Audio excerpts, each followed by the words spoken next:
Cancer के patient में CRP marker आपने सुना होगा, बट उसका क्या मतलब होता है उसको मैं आज आपको समझाने की कोशिश करूंगा इस वीडियो में। कैंसर एक ऐसी बीमारी है जो हम देखते हैं कि फैलती जा रही है, बढ़ती जा रही है। पहले वो इतनी कॉमन नहीं थी। ऐसा क्या हुआ कि हमारे शरीर के अंदर ऐसा बदलाव होने लगा कि कैंसर की बनने की जो संभावना है वो बढ़ने लगी। उसमें जो पीछे कारण है वो मिलता है सूजन, इन्फ्लेमेशन। अब ये जो इन्फ्लेमेशन होती है ना, ये अलग अलग टाइप से आती है। आप डॉक्टर के पास दांत निकलवाने गए, डेंटिस्ट के पास, डॉक्टर ने दांत निकाला तो वहाँ पर कैंसर हो गया, माउथ कैंसर हो गया। आप तंबाकू खाते थे, वहाँ पर पहले थोड़ी सी सूजन आई, वहाँ पर एक सफ़ेद धब्बा सा बनने लगा, एक जाला सा बना और वो कैंसर में कन्वर्ट हो गया। आपकी ब्रेस्ट में एक छोटी सी गांठ थी, वो वहाँ पे दर्द करने लगी और जब आप टेस्ट करवाने गए वो पता लगा कि कैंसर में कन्वर्ट हो गई। आपको कॉन्स्टिपेशन थी, आप कॉन्स्टिपेशन की वजह से कई सालों से ढंग से पेट साफ नहीं कर पा रहे थे। जब आपको पता लगा, जब आपने टेस्ट करवाया तो पता लगा कि वो तो कैंसर में कन्वर्ट हो गया। तो कुछ ना कुछ ऐसा हो रहा है जो कैंसर से पहले आ रहा है। हर कैंसर में कैंसर होने से पहले क्या आया? वो थी इन्फ्लेमेशन, सूजन।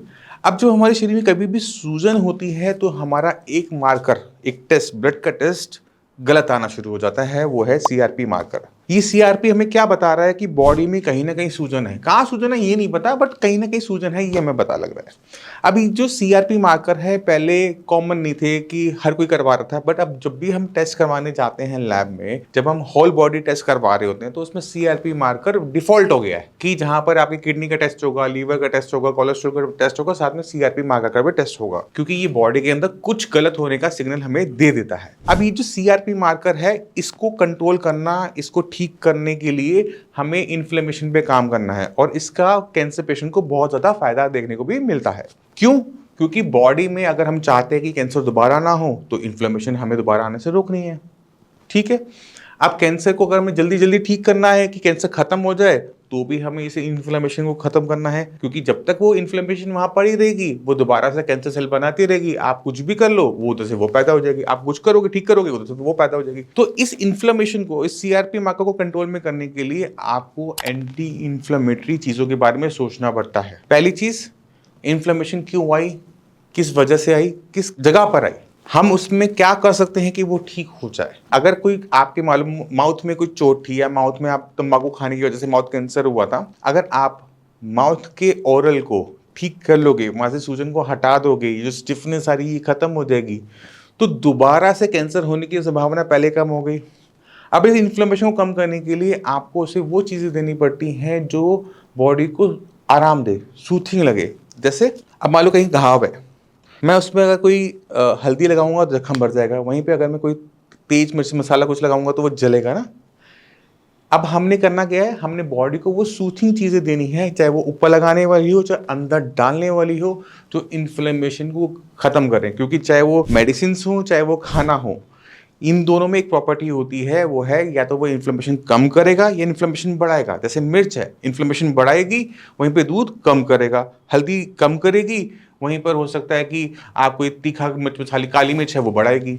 तो हम क्या खा रहे हैं उस पर डिपेंड करता है कि हमारी बॉडी में इन्फ्लेमेशन आएगी या वो जाएगी। अब कुछ लोगों को एलर्जी होती है, मान लो उनको वीट से एलर्जी है और वो वीट खाए जा रहे हैं, गेहूँ खाए जा रहे हैं। चाहे वीट किसी और को नुकसान नहीं पहुंचाती, बट उस पेशेंट में क्योंकि वो एलर्जिक है, वहां पर इन्फ्लेमेशन पैदा कर रही है, इसलिए उसको वो दिक्कत पैदा कर सकती है। तो हर किसी की बॉडी में हर चीज अप्लाई नहीं होती। आपको अपनी बॉडी को अंडरस्टैंड करना पड़ेगा कि आपको क्या सूट करता है और क्या सूट नहीं करता। जैसे मुझे दूध सूट नहीं करता, मैं दूध पीता हूं तो मुझे लूज मोशंस हो जाते हैं, तो दूध मेरे लिए मना है।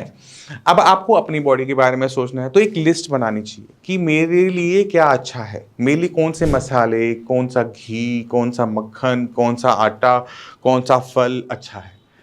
एक तरीका बताता हूँ आपको, कोई भी चीज़ आपके लिए अच्छी है बुरी है वो आप खाने से पहले भी जज कर सकते हो। अगर कोई चीज़ आप अपने होठों पे लगाते हो, स्किन पे लगाते हो और आपको ठंडा महसूस होता है ना, तो वो आपके लिए अंदर से मोस्ट प्रॉब्ली ठीक होती है, अनटिल अनलेस आपको एलर्जी ना हो। कोई भी चीज़ आपको होठों पे लगाने पे गर्म महसूस हो रही है तो वो सूजन पैदा करने वाली होती है, उसको हमें छोड़ देना चाहिए। तो अब हम क्या करेंगे, एक लिस्ट बनाएंगे हर एक आइटम की। अब उस आइटम में, उस लिस्ट के अंदर आइटम हम ऐड भी कर सकते हैं और माइनस भी कर सकते हैं, मगर किसी भी टाइम में हम जो भी खाना खा रहे होंगे उस लिस्ट से खा रहे होंगे। तो उसमें आपने पहले क्या करोगे, मसालों में आओगे, क्योंकि मसालों में आपने सबसे ज़्यादा ताकत भी होती है, मतलब ताकत इन द सेंस कि उसमें पोटेंसी बहुत ज़्यादा होती है इन्फ्लेमेशन को पैदा करने की और घटाने की। जब तक आप हल्दी, जीरा, हींग इस्तेमाल करो कोई दिक्कत नहीं होगी। जैसे ही आप उसमें डालोगे हरी मिर्च, लाल मिर्च, काली मिर्च, तब आपकी वो इन्फ्लेमेशन बढ़नी शुरू होगी। तो आपको क्या करना है, इन चीज़ों को आपको अपनी मसाले की डिब्बी से, किचन से बाहर निकाल देना है। उसकी जगह आप लहसुन का पाउडर, प्याज का पाउडर, वो भी क्योंकि मसालों की तरह इस्तेमाल किया जा सकता है, उसको आप इस्तेमाल कर सकते हो। अब चलते हैं अपने हम तेल एंड घी के ऊपर। अब सरसों का जो तेल होता है वो इन्फ्लेमेटरी होता है, थोड़ा सा गर्म सा महसूस होता है ना, तो हम उसको निकाल देंगे। उसकी जगह आता है हमारा कोकोनट ऑयल आ जाता है, हमारा देसी घी आ जाता है। अगर हम इसका यूज़ अपने खाने पीने में करते हैं तो वो बेटर रहेगा इन कंपेयर टू सरसों का तेल इन्फ्लेमेशन को कंट्रोल करने में। सब्जियों में सारी सब्जियां एक कैंसर पेशेंट खा सकता है, बस ध्यान का रखना है कि कोई भी सब्जी रोज रोज नहीं खानी। यानी अगर रोज आपने मशरूम नहीं खाने, रोज आपने टमाटर नहीं खाने, ऐसा नहीं होना चाहिए कि आपके घर में खूब सारे टमाटर आते हैं, बाकी सब्जियां बहुत थोड़ी थोड़ी आती हैं। आपने मार्केट में जाना है और मार्केट में जितनी भी सब्जियां अवेलेबल हैं सारी खरीद लेनी है, चाहे पहिया पहिया खरीदो, बट आपने वो सारी सब्जियां खरीदनी है और उन्हें घुमा के रोटेशन में खाना है। रोज घिया खाओगे कैंसर के शिकार हो जाओगे, रोज तोरी खाओगे तो भी कैंसर के शिकार हो जाओगे, क्योंकि बॉडी में सिर्फ एक टाइप की चीजें जा रही हैं, बाकी टाइप की चीजों की डेफिशिएंसी बॉडी में तैयार हो रही है। अब इस चीज का ध्यान रखते हुए हम चलते हैं फ्रूट्स के ऊपर। फ्रूट्स के अंदर आपने ध्यान क्या रखना है कि फ्रूट्स में खट्टे जो फ्रूट्स होते हैं उनको आप मना कर दो। आप बनाना ले लो, आप एप्पल ले लो, आप पपाया ले लो, ये आपके लिए अच्छे हैं। मगर वहीं पे संतरा है, मौसमी और खासकर आम, क्योंकि आम का सीजन चल रहा है, सबको आम खाने का शौक होता है और ये आम इन्फ्लेमेटरी होता है, अम्बी इन्फ्लेमेटरी होती है। तो जो भी खट्टे पदार्थ हैं, खट्टे फ्रूट्स हैं, वो आपके लिए मना हो जाते हैं। कुछ पेशेंट आके कहते हैं डॉक्टर साहब आम जो मैंने खाया वो तो मेरे बाग का था, वो तो मीठा था, इन्होंने मुझे टेस्ट करके दिया था, मीठा था इसलिए मैंने खाया। नहीं, जो भी फ्रूट कच्चे में खट्टा है, पकने पे मीठा होता है, वो आप मान लो कि मना है। जो भी फ्रूट कच्चे में कसेला है, पकने पे मीठा हो जाता है, वो आप खा लो। जामुन है, शरीफा है, पपीता है, चीकू है, खाओ, कोई दिक्कत नहीं है। डायबिटीज कंट्रोल में आप खाओ, कोई दिक्कत नहीं है। बट वहीं पे जो खट्टे फल होते हैं कच्चे में, पकने पे मीठे हो जाते हैं, वो आपके लिए ध्यान रखिएगा। अब चलते हैं कि हमने कौन सा अनाज खाना है, कौन सा नहीं खाना है। तो अनाज है, नॉर्मली हम क्या खाते हैं, गेहूं और चावल। आपने गेहूं चावल खाना है, बस ध्यान क्या रखना है कि चावल प्लेन नहीं बनेंगे, वो पुलाव ही बनेगा। उसमें प्याज है, गाजर है और सब्जियां हैं, वो उसमें जाके लगेगी, मिलेगी मिलेगी, प्लेन नहीं मिलने वाले आपको। दूसरी चीज आपने क्या करनी है, आटा जब लेते हो तो आटा जब हम थैली वाला मार्केट से ले लेते हैं ना, वो नहीं करना। आपने चक्की पे जाना है और आटे को थोड़ा सा मोटा पिसवाना है। जब आप उसे मोटा पिसवाएं, घर लाएं, तो उसे छाने नहीं। जैसा आटा पिस कर आया है चक्की से, उसी को ही आप आटे मतलब गूंथें, उसको रोटी बनाएं और खाएं। जब हम आटा लेकर आते हैं, उसे छान लेते हैं, तो इसका जो छोकर होता है वो निकल जाता है। और छोकर क्या था, फाइबर था, जो कि मेरे लिए तो जरूरी था। तो हम वो छोकर को अलग नहीं करेंगे आटे से, इसका छोटा सा आपने ध्यान रखना है। उसमें कुछ लोग क्या करते हैं, ज्वार है, बाजरा है, वो सब ऐड करते हैं। मैं पर्सनली पसंद नहीं करता। मैं कहता हूँ कि उसमें दाल है, पालक है, ये सबको आटे में गूंथ दो। प्लेन रोटी खाओ ही मत, क्योंकि प्लेन रोटी खाओगे उसमें फाइबर कम है, तो किसी सब्जी के साथ उसे गूंथ दोगे, उसकी मात्रा, उसके जो पोषक तत्व हैं वो बढ़ जाते हैं। जैसे गाजर है, कद्दूकस करी, आटे में गूंथ दी। मूली कद्दूकस करी, आटे में गूंथ दिया। कोई भी पत्तेदार सब्जी है, पालक है, उसे थोड़ा बहुत छोटे टुकड़े करे, आटे में गूंथ दिया, तो फाइबर भी गया, टेस्ट भी गया और आपको पूरा का पूरा फायदे भी मिल गए। तो ये छोटी छोटी चीज़ें तो जिसको हम अगर हम कर लें तो हमें फ़ायदा देखने को मिल जाता है। एक और बहुत अच्छी चीज़ मैं आपको बताता हूँ, वो है सूप।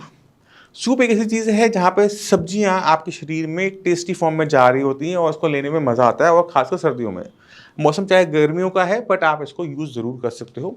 तो आपने क्या करना है, जो भी सब्जियाँ आपको पसंद है या जो नहीं भी पसंद है, उसको लो और उसको पानी में उबालो, नमक डाला, हल्का सा उसमें जीरा वीरा जो आपने डालना है, घी भी डाला, हल्का फुल्का थोड़ा बहुत डाला और उसका आनंद लिया। सब्जियां आपने पीसनी नहीं है।